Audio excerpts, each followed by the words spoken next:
Haleluya. Oke, yang lainnya nanti. Puji Tuhan, Tuhan Yesus baik. Tuhan Yesus baik, amin. Nah, sebelum saudara bingung dengan adanya kursi di depan ini, saudaraku, itu adalah Kasio kata orang. Ya, seorang hamba Tuhan, sahabat Pak Gembala, katanya digerakkan Tuhan memberi sebuah sofa. Nah, sudah seminggu Tuhan suruh untuk diberikan, tetapi ditunda-tunda. Dan kemudian satu hari pecah kacanya. Lalu si suami berkata, sudah kubilang kasih sama Pak Eko, kenapa enggak kau kasih? Tiba-tiba langsung di WA-nya saya, saudaraku, Bu, mau sofa katanya. Saya pikir-pikir, kami kan enggak punya rumah untuk tempat sofa. Lalu saya berpikir enggak mungkin ditolak. Lalu saudaraku, ya sudahlah, kan di gereja bisa menampungnya. Itu sebabnya itu ada sekarang. Walau saudaraku pemberian, tapi tetap bersuka cita, amin. Nah, puji Tuhan, itulah tentang hal itu, supaya saudara jangan bertanya-tanya kenapa ada sofa. Waktu doa syafaat orang berpikir ada mau menikah. Tapi itulah jalannya, saudaraku. Tapi yang saya ambil pelajaran dari hal ini, waktu Tuhan bicara kepada seseorang harus dipatuhi. Haleluya. Dan saya pun berpikir begini, saya kan tidak minta sofa, yang saya minta dana untuk AC. Tetapi Tuhan bilang menyusul. Yang percaya katakan amin. Haleluya. Biaya AC enggak murah, saudaraku. Kalau kita melihat keadaan ekonomi kita, secara pikiran tidak mungkin. Tetapi bagi Tuhan tidak ada yang, sebagaimana tema kita tahun ini. Nah, Bapak Ibu Saudaraku, hari ini kita sampai di tema keajaiban pujian penyembahan. Dari awal Januari kita sudah melihat bahwa Tuhan Yesus Kristus pembuat keajaiban. Saudaraku, kita juga sudah belajar keajaiban firman Tuhan, kemudian keajaiban doa kita, dan saat ini kita sampai di keajaiban pujian penyembahan. Yang sudah tadi memuji menyembah Tuhan dengan sukacita, katakan saya. Saudara pasti diberkati. Pujian dan penyembahan adalah hal yang disukai oleh Tuhan. Tuhan begitu menikmati ketika anak-anaknya memuji menyembah Dia. Dalam kitab Mazmur 22 ayat 4 dikatakan bahwa Tuhan bersemayam, berada di atas puji-pujian umatnya. Ini menjadi alasan kepada kita, kenapa kita setiap ibadah memuji menyembah Tuhan. Selain karena kita diciptakan untuk memuji menyembah Dia, karena memang itu menjadi kesenangan Tuhan ketika kita memuji dan menyembah Dia. Sama seperti firman Tuhan hari ini kita lihat dari schedule kita. Nanti saya lanjutkan hal itu. Saudara sering dengar mengenai praise and worship, yaitu pujian dan penyembahan. Kalau ditanya, apa itu praise? Apa itu pujian? Sering orang berkata, pujian itu ya lagu-lagu cepat, lagu sukacita. Namun lebih dari itu, artinya pujian itu adalah melakukan perbuatan-perbuatan baik Tuhan dengan hati yang penuh kasih kepadanya. Ucapan syukur dan hati yang murni. Di mana saja pun kita bisa memuji Tuhan. Namun apabila tanpa mengasihi Dia, itu akan menyanyi beda pujian kepada Tuhan. Ini kami membacanya. Saudara tahu, setelah bangsa Israel keluar dari Mesir, melewati laut yang sudah dikeringkan oleh Tuhan, yang pertama mereka buat adalah dikatakan Keluaran 15 ayat 1. Baiklah aku menyanyi bagi Tuhan, sebab Ia tinggi luhur. Kuda dan penunggangnya dilemparkannya ke dalam laut. Tuhan itu kekuatanku dan mazmurku. Ia telah menjadi keselamatanku. Ia Allahku, ku puji Dia. Ia Allah Bapakku, ku luhurkan Dia. Tuhan itu pahlawan perang, Tuhan itulah namanya. Jadi mereka mendeklarasikan kebesaran Tuhan, mendeklarasikan perbuatan-perbuatan Tuhan. Itulah pujian. Amin, Bapak Ibu Saudaraku. Nah, kemudian ada namanya korban pujian. Apa bedanya?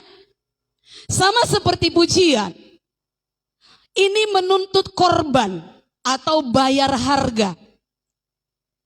Misalnya, walau kita masih dalam masalah, ada masalah di rumah dengan pasangan kita misalnya, dengan anak kita, ada masalah dengan famili kita, ada masalah ekonomi kita, usaha kita, dan lain sebagainya.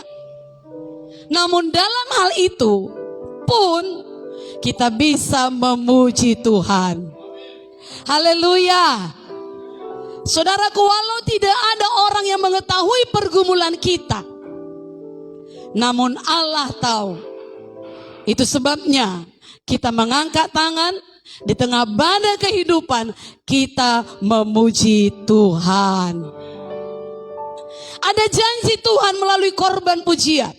Apa itu? Mari kita baca Mazmur 50 ayat 23. Mazmur 50 ayat 23. Siapa yang mempersembahkan syukur? Sama-sama kita membacanya. 1, 2, 3. Siapa yang mempersembahkan syukur sebagai korban, ia memuliakan aku. Siapa yang jujur jalannya, keselamatan yang dari Allah akan kuperlihatkan kepadanya. Wow, ini janji Tuhan melalui korban pujian kita. Mungkin saudara sedang punya masalah di rumah, tapi worship leader kita mengajak kita angkat tangan. Mari kita memuji Tuhan, mari kita bersuka cita. Kalau saudara bisa melakukannya, maka Tuhan berkata, aku akan memperlihatkan keselamatan kepadanya. Tuhan memperlihatkan keselamatan, artinya Dia menolong kita melewati setiap permasalahan kita. Jadi jangan biarkan atau jangan izinkan iblis mencuri korban puji-pujian dari mulut kita ini. Dahulu Lucifer adalah pemimpin pujian penyembahan di sorga. Tetapi karena kesombongannya, Tuhan mencampakkan dia. Dan sekarang dia ada di bumi, berusaha mencuri puji-pujian itu dari hidup umat Tuhan. Apa dibuatnya sekarang ini? Dibuatnya berbagai TikTok menghilangkan puji-pujian dari mulut umat Tuhan. Dibuatnya berbagai drakor yang mencoba menyesatkan muda-mudi. Saya katakan kepada muda-mudi, kalau kau tonton drakor-drakor itu, bahaya. Karena itu semua tentang seks, jarang tentang ilmu. Kalaupun ada tentang ilmu 1-2 drama. Tapi umumnya drakor adalah tentang seks. Berusaha Lucifer itu serta antek-anteknya itu untuk mencuri puji-pujian dari mulut umat Tuhan. Hari ini kita dengarkan keajaiban pujian penyembahan. Jangan izinkan iblis mencuri korban pujian dari mulut kita, amin. Jangan katakan lebih bahagia aku menyanyi nyanyian ini, lebih bahagia aku menyanyi nyanyian dangdut, lebih sukacita aku menyanyikan nyanyian lagu Batak yang, saudaraku, lagu duniawi yang namanya tidak rohani, penuh dengan kekecewaan, penuh dengan kebencian, penuh dengan balas dendam, kesedihan, dan lain sebagainya. Jangan izinkan iblis mencuri pujian dari mulut kita, men. Worship, penyembahan. Pujian penyembahan satu kesatuan yang tidak terpisahkan. Namun, apa beda antara pujian dan penyembahan tersebut? Pujian bukan soal lagu cepat, seperti saya katakan tadi. Penyembahan bukan soal lagu lambat, melainkan lebih pada bahwa itu pujian adalah mendeklarasikan kebesaran Tuhan. Sedangkan penyembahan itu kita mengizinkan supaya kehendak Tuhan yang terjadi dalam hidup kita. Kusembah kau Tuhan, kehendakmu yang jadi dalam hidupku, bukan kehendakku. Mari kita katakan, kehendakmu yang jadi dalam hidupku Tuhan, bukan kehendakku sendiri. Mari kita baca Galatia 2 ayat 19 sampai 20. Galatia 2 ayat 19 sampai 20.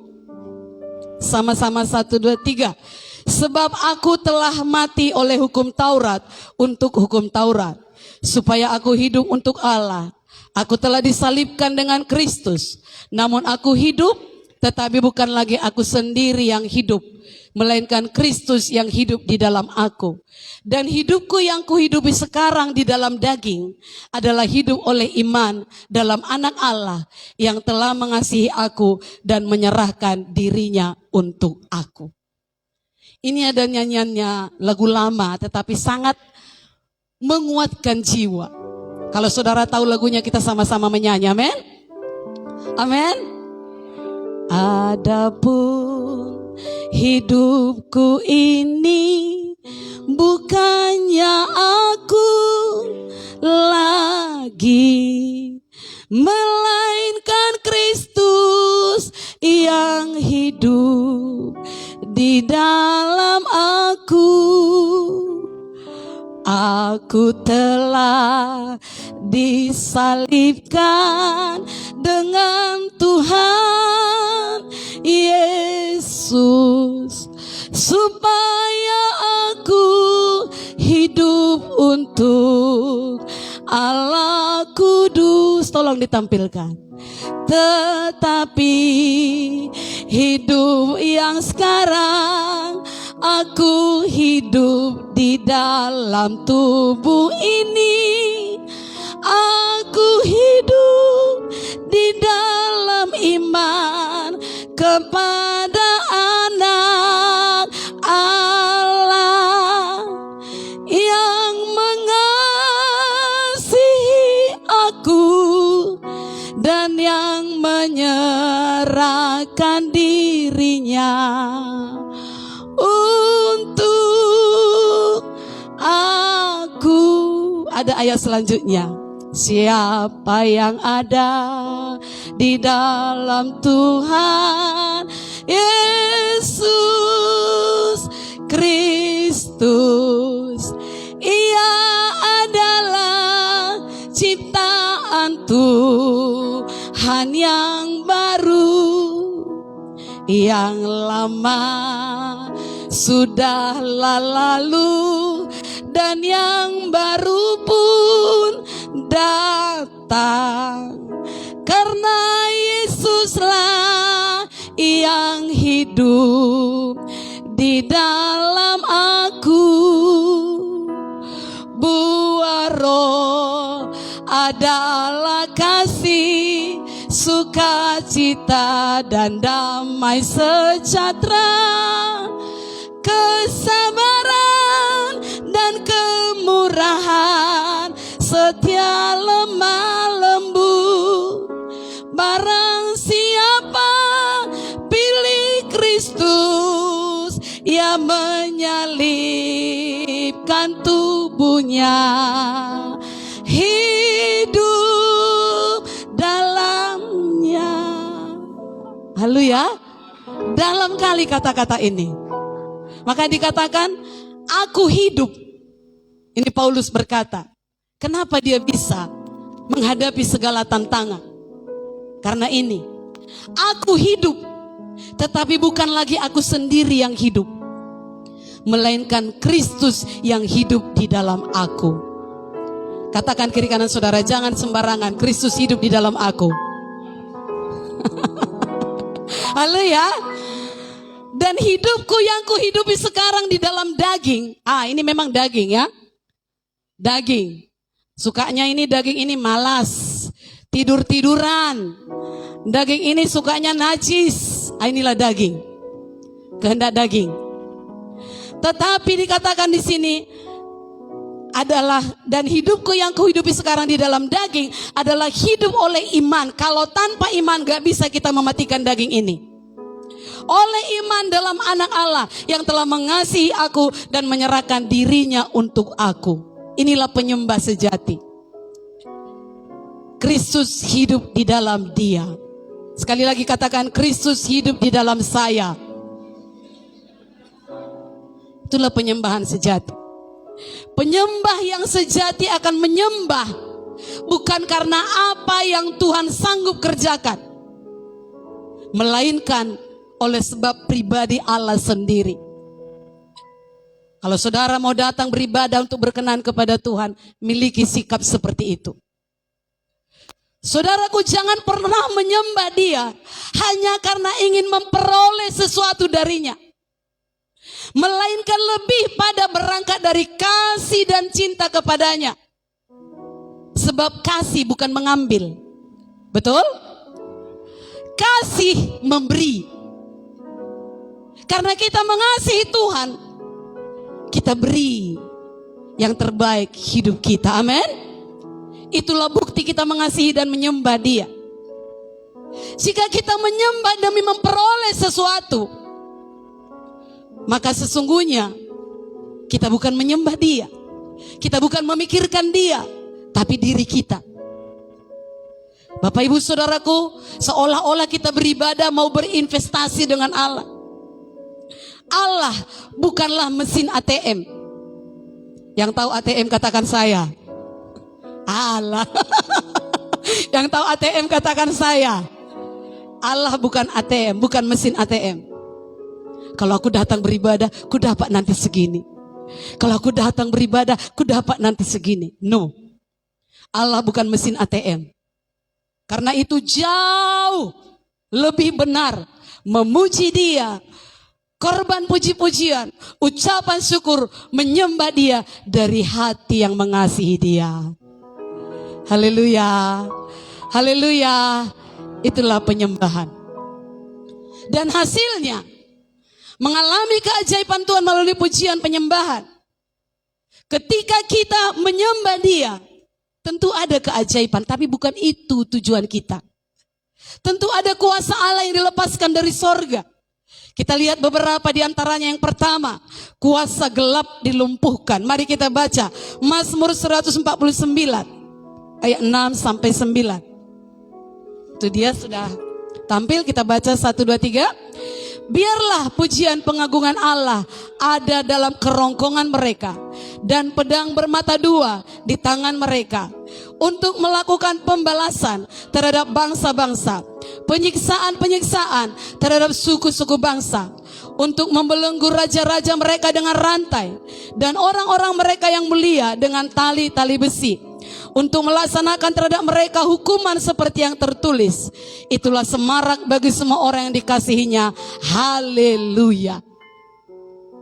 Di saat umat Tuhan memuji menyembah Tuhan dengan benar, firman Tuhan ini berkata, pada saat yang sama pula, saudaraku, kita sedang membelenggu dan melumpuhkan kuasa-kuasa kegelapan. Suku-suku bangsa yang dimaksud dalam ayat ini bukan manusia biasa, tetapi mereka adalah penghulu kerajaan kegelapan. Itulah iblis dan pesuruh-pesuruhnya. Karena untuk menghadapi mereka tidak dibutuhkan senjata fisik, tidak dibutuhkan senjata duniawi, tetapi kuasa Allah.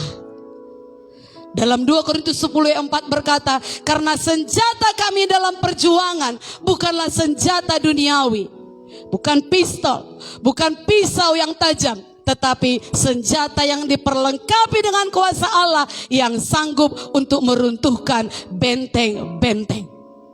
Dan salah satunya adalah dengan pujian dan penyembahan. Ketika kita memuji menyembah Tuhan dalam roh dan kebenaran, bukan asal-asalan ya, bukan sekedar nyanyi, dalam roh dan kebenaran, maka benteng-benteng musuh rohani diruntuhkan. Haleluya. Saudaraku, ingat waktu Saul, saya baca 1 Samuel 16 ayat 23, apa yang terjadi di sana. Dan setiap kali apabila roh yang daripada Allah itu hingga pada Saul, maka Daud mengambil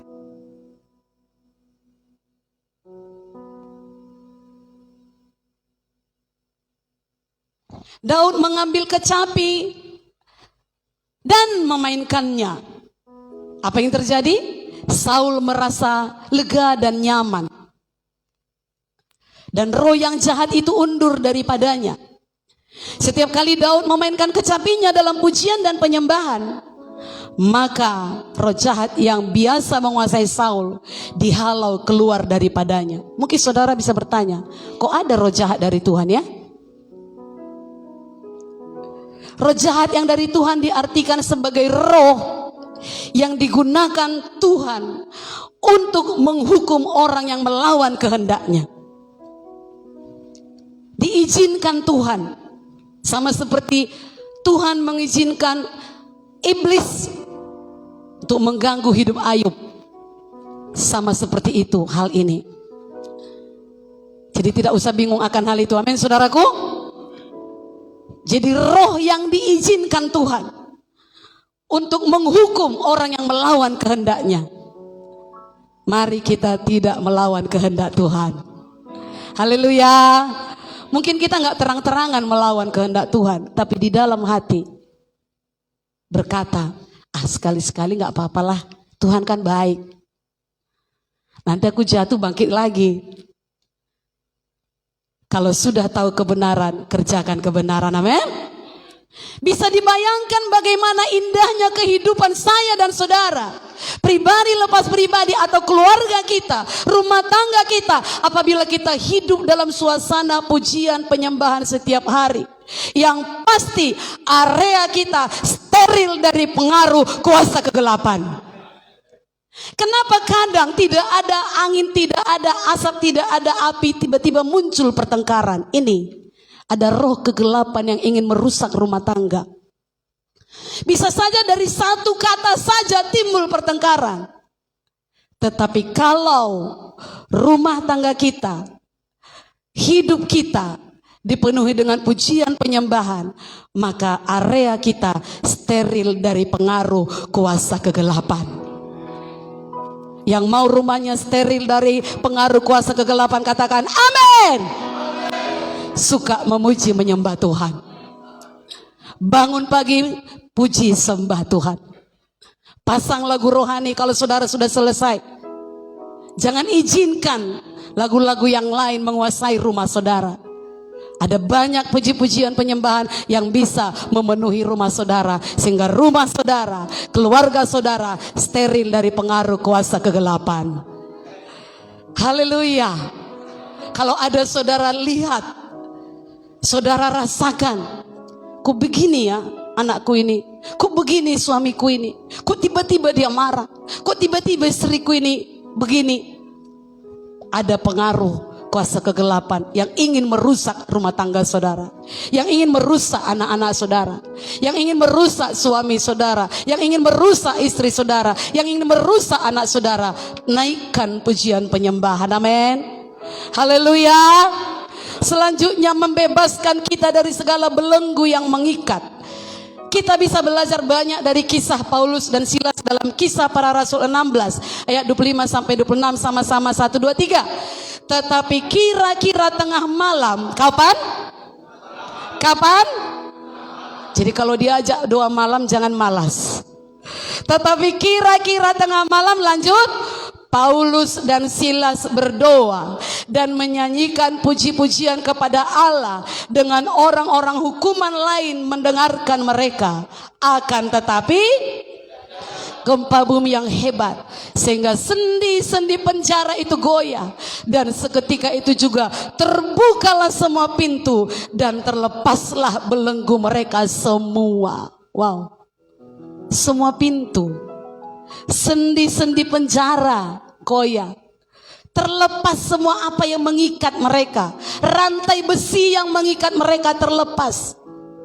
Saat mereka di penjara, bukan situasi yang enak, tetapi situasi yang sangat sulit, penuh tekanan, tetapi mereka tidak menyerah pada keadaan. Sebaliknya mereka memilih untuk memuji, menyembah Tuhan, menyanyi bagi Tuhan. Dan apa yang terjadi? Tuhan berespon.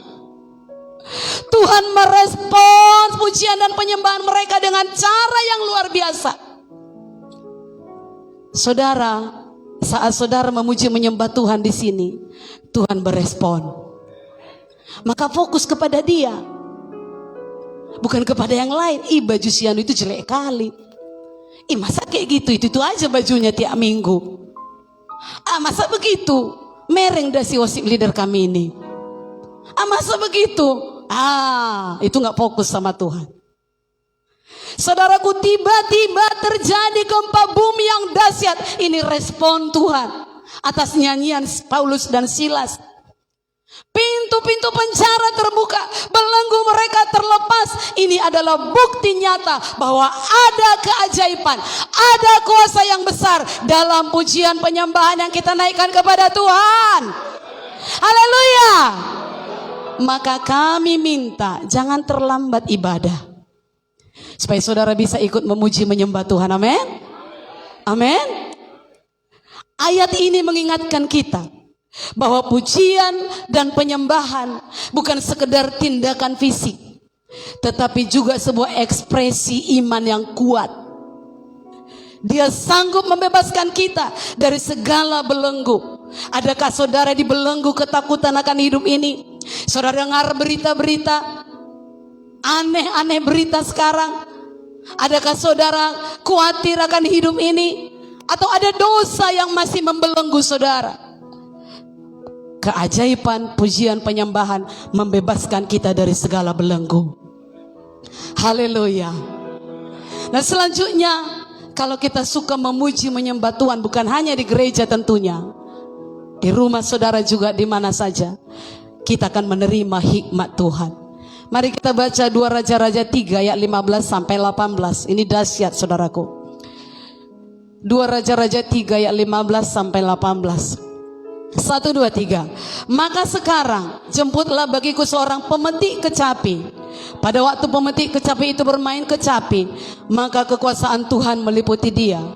Kemudian berkatalah ia, beginilah firman Tuhan, biarlah di lembah ini dibuat parit-parit. Sebab beginilah firman Tuhan, kamu tidak akan mendapat angin dan hujan, namun lembah ini akan penuh dengan air, sehingga kamu serta ternak sembelihan dan hewan pengangkut dapat minum. Dan itu pun adalah perkara ringan di mata Tuhan. Juga orang Moab akan diserahkannya ke dalam tanganmu. Wow. Di tengah-tengah menghadapi situasi kekurangan air dan kepungan musuh yang hebat, Yosafat meminta sekutunya Raja Israel untuk mencari Nabi Tuhan. Ketika mereka berjumpa dengan Elisa, Nabi Tuhan pada masa itu, saudaraku, mereka diperintahkan untuk mencari pemain kecapi. Kalau sekarang pemain musik di gereja. Bangga saudara bisa bermain musik, para pemain musik. Amin. Haleluya. Walaupun di live group gitar kapok nggak apa-apa. Di rumah saudara cereng. Saudaraku, mereka diperintahkan mencari pemain kecapi. Tujuannya apa? Untuk mempersembahkan pujian penyembahan kepada Tuhan. Kita lihat tadi ketika pemain kecapi memainkan musik pujian penyembahan kepada Tuhan, hikmat Tuhan turun ke atas nabinya. Lewat hikmat yang turun itu mereka mendapat petunjuk dalam mengatasi keadaan yang sukar, gak ada air. Dan dikatakan tadi, parit-parit akan berisi air. Memang gak ada hujan, tapi dimunculkan air dari parit. Sehingga mereka bisa menikmatinya dan juga hewan-hewan mereka. Dan ayat 18 tadi berkata, hal itu adalah perkara ringan di mata Tuhan. Katakan kiri kanan saudara, masalahmu perkara ringan di mata Tuhan. Mari memuji menyembah Tuhan. Haleluya. Dan itu pun adalah perkara ringan di mata Tuhan. Mengadakan air di tengah kekeringan, perkara ringan di mata Tuhan. Juga orang Moab akan diserahkannya ke dalam tanganmu. Musuh kita pun bertekuk lutut. Bagi Tuhan tidak ada satupun perkara sukar yang tidak bisa dipecahkannya dengan mudah. Betapa indahnya hidup yang mengandalkan kemampuan Tuhan yang tidak terbatas. Amin. Karena itu jadikan pujian penyembahan sebagai gaya hidup sehari-hari. Orang yang hidup dengan gaya hidup seperti ini tidak kekurangan hikmat Tuhan untuk mengatasi masalah dalam kehidupan sehari-hari. Ingatlah saudaraku, hikmat Tuhan turun juga atas Salomo setelah dia mempersembahkan korban kepada Tuhan. Tuhan bilang, apa yang kau minta? Aku minta hikmat. Lalu Tuhan beri. Setelah saudara menyanyi memuji Tuhan, Tuhan bicara, apa yang kau mau nakku? Saudara berkata, aku butuh ini itu Tuhan. Haleluya. Ketika umat Tuhan mempersembahkan pujian dan penyembahan, maka hikmat Allah akan turun dengan melimpah atas kita. Para kepala rumah tangga tidak kurang hikmat mendidik keluarganya. Tidak stres menghadapi anaknya. Kok anakku begini Tuhan, padahal sudah kudoakan tiap hari. Tapi kalau saudara suka memuji menyembah Tuhan, hikmat akan datang. Apa ku buat? Haleluya. Haleluya. Para pengusaha di sini kalau suka memuji menyembah Tuhan, Tuhan beri hikmat menjalankan usaha. Sehingga kalaupun ada tantangan di depan, Tuhan beri jalan keluar. Haleluya. Yang percaya katakan amin. Poin selanjutnya, kalau kita suka memuji menyembah Tuhan, Allah berperang ganti kita. Kita baca beberapa ayat lagi. 2 Tawarik 20 ayat 21 sampai 22. Boleh sama-sama 1, 2, 3. Setelah ia berunding dengan rakyat, ia mengangkat orang-orang yang akan menyanyi nyanyian untuk Tuhan dan memuji Tuhan dalam pakaian kudus yang semarak pada waktu mereka keluar di muka orang-orang bersenjata sambil berkata, nyanyikanlah nyanyian syukur bagi Tuhan, bahwasanya untuk selama-lamanya kasih setianya. Ketika mereka mulai bersorak-sorai dan menyanyikan nyanyian pujian, dibuat Tuhanlah penghadangan terhadap Bani Amon dan Moab dan orang-orang dari pegunungan Seir yang hendak menyerang Yehuda, sehingga mereka terpukul kalah. Yosafat mengambil keputusan yang benar dalam merespon rasa takutnya. Kenapa? Karena satu laskar yang besar datang menyerangnya. Ia mengambil keputusan untuk mencari Tuhan. Ia menyerukan kepada seluruh Yehuda supaya berdoa dan berpuasa. Tapi tidak cukup. Memang mereka berdoa dan berpuasa secara nasional.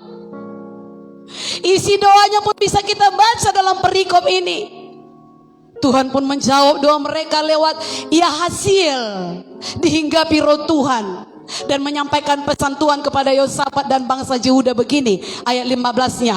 Camkanlah hai seluruh Yehuda dan penduduk Yerusalem dan tuanku Raja Yosafat, beginilah firman Tuhan kepadamu, janganlah kamu takut dan terkejut karena laskar yang besar ini, sebab bukan kamu yang akan berperang melainkan Allah. Tapi apa yang terjadi? Apa yang kemudian dilakukan Yosafat dan bangsa Yehuda dalam merespon pesan Tuhan ini? Mereka nggak pangku tangan. Ya udahlah, kata Tuhan, jangan takut. Tapi mereka membentuk kelompok paduan suara untuk memuji Tuhan. Jelas-jelas dituliskan mereka mengangkat para penyanyi dan pemuji, lalu mengutus mereka ditempatkan di barisan depan yang sudah kita baca tadi. Kenapa penyanyi, pemuji, penyembah dan dancer kita ada di depan? Ini dia. Mereka menempatkan mereka di depan. Dan ketika mereka mulai menyanyikan puji-pujian, terjadilah keajaiban seperti yang dijanjikan Tuhan. Ketika mereka mulai bersorak-sorai dan menyanyikan nyanyian pujian, dibuat Tuhanlah penghadangan terhadap musuh Bani Amon dan Moab dan orang-orang dari pegunungan Seir, laskar yang besar yang mau menyerang Yehuda, tetapi musuh terpukul kalah. Haleluya. Alkitab mencatat tidak satu pun musuh yang luput, dan itu terjadi tanpa mereka perlu bertempur. Mereka pun kemudian mendapat jarahan yang sangat banyak. Saking banyaknya, sampai-sampai mereka membutuhkan 3 hari untuk mengangkat ternak, barang berharga dan pakaian untuk dibawa pulang. Lihatlah keajaiban pujian penyembahan, membawa hasil yang luar biasa, mengatasi batas logika dan pikiran kita. Yehuda di bawah pimpinan Yosafat memperoleh kemenangan besar, dan semua itu dimulai dengan mengambil keputusan yang benar. Cari Tuhan, memuji menyembah Dia. Amin. Amin. Jangan anggap biasa pujian penyembahan dalam ibadah. Jangan anggap biasa pujian penyembahan di live group. Mungkin suara saudara fals, semua suara ada di situ. Mungkin telinga saudara terganggu kalau ada suara yang fals. Tetapi di hadapan Tuhan itu dahsyat luar biasa. Kalau saudara nyanyikan dengan iman, Tuhan akan berespon. Jika kita punya masalah dan pergumulan yang mungkin saudara sudah mulai habis akal, lakukan seperti yang dibuat oleh Yosafat. Naikkan nyanyian-nyanyian pujian penyembahan kemuliaan bagi Tuhan. Bernyanyi dengan sukacita, bernyanyi dengan iman percaya, dan kita akan mengalami situasi serupa. Pergumulan saudara akan bertekuk lutut. Saudara akan tampil sebagai pemenang. Mungkin saudara ada tumpukan masalah, ada sakit penyakit, ada krisis keuangan, ada krisis ketidakpercayaan orang-orang kepada saudara. Hari ini biarkan Tuhan berperang, amin. Poin terakhir, masih mau? Haleluya. Pujian penyembahan akan menarik jiwa-jiwa kepada Tuhan. Mazmur 40 ayat 4. Kita nyanyikan ayat ini. Tahu lagunya? Mazmur 40 ayat 4. Ia memberikan nyanyian baru dalam mulutku untuk memuji-muji Allah kita. Penyanyi pemusik maju ke depan. Banyak orang datang melihatnya dan menjadi takut, lalu percaya kepada Tuhan. Saya selesaikan sedikit lagi, nanti kita nyanyikan sekali lagi. Ketika kita memiliki gaya hidup memuji dan menyembah Tuhan, maka kuasa Tuhan akan nyata, menarik orang-orang datang kepadanya lewat kehidupan kita. 2 ayat terakhir kita baca, Yohanes 12 ayat 32. Sama 1, 2, 3. Dan aku, apabila aku ditinggikan dari bumi, kata Yesus, aku akan menarik semua orang datang kepadaku. Kenapa belum? Karena gereja-gereja meninggikan diri sendiri masih banyak hamba-hamba Tuhan menarik jiwa-jiwa kepada dirinya. Sampai ada hamba-hamba Tuhan yang bertengkar, sampai ada hamba-hamba Tuhan saling menyakiti, maka belum jadi. Tetapi dia berkata, dan aku, apabila aku ditinggikan dari bumi, aku akan menarik semua orang datang kepadaku. Tidak ada orang, satupun orang bisa datang kepada Bapa jika bukan Roh Allah yang menariknya. Kuasa Allah akan menarik orang datang kepadanya melalui kehidupan saya dan saudara yang suka memuji menyembah Tuhan. Ini berarti orang yang hidup dalam pujian penyembahan akan berbuah. Katakan, saya harus berbuah. Sabar sedikit ya. Selain 5 hal tersebut, 5 poin saya sampaikan tadi, dalam kisah kehidupan Daud pun kita juga menemukan bahwa meski dalam perjalanan hidupnya ia menghadapi banyak masalah, takut dibunuh, kekhawatiran, bahkan pada saat-saat tergelap dalam hidupnya, ia masih memuji dan menyembah Tuhan.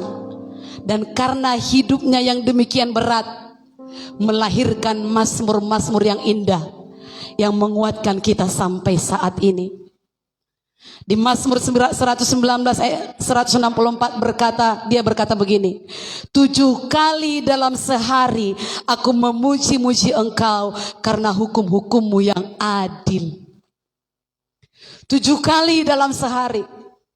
Saudara bisa bagi 24 jam bagi 7, sekali berapa jam?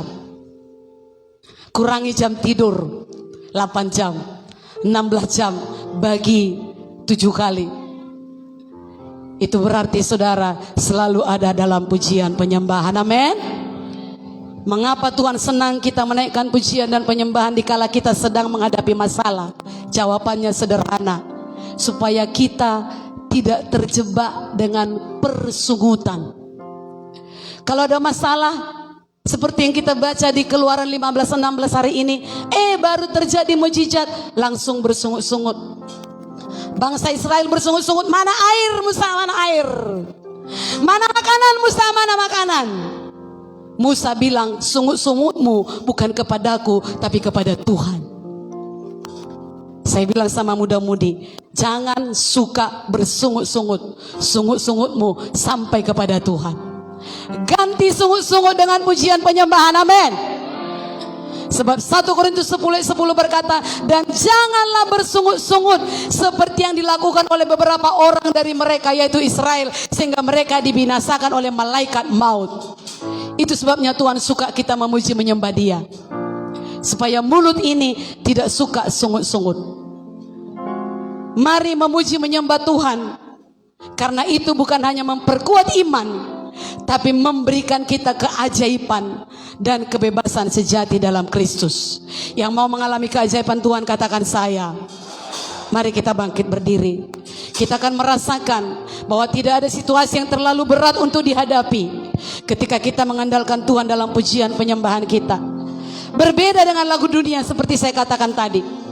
Jadi mari jadikan pujian penyembahan sebagai bagian dari hidup saudara. Alamilah keajaiban dan kebebasan yang sejati dalam Kristus setiap hari. Memuji menyembah Tuhan adalah cara ampuh mengalihkan fokus kita dari masalah kepada kasih setia Tuhan. Coba ucapkan bersama saya, memuji menyembah Tuhan. Memuji menyembah Tuhan Adalah cara yang ampuh untuk mengalihkan fokus saya dari masalah kepada kuasa Tuhan. Amin. Amin. Jadi kalau nanti di live group para leader bertanya apa berkat firman, jangan bilang blank. Karena saya, Bapak Gembala, selalu menyampaikan firman Tuhan dengan jelas. Betul apa betul? Ada lagi tambahan warta. Jadi kalau saudara bilang pas, blank, sakit hati ini. Yang setuju dengan saya, para leader katakan amin. Sakit hati kami kalau saudara bilang gak tahu aku, gak ku ingat. Ngantuk aku waktu Pak Gembala khotbah, ke kamar mandi aku waktu Ibu Gembala khotbah. Oh rugi saudara. Ini intinya hari ini, alami keajaiban dari memuji menyembah Tuhan. Kalau kita suka memuji menyembah Tuhan, fokus kita teralih dari masalah kita, dari penyakit kita, dari kekurangan kita kepada kuasa Tuhan yang sanggup melakukan segala perkara. Haleluya.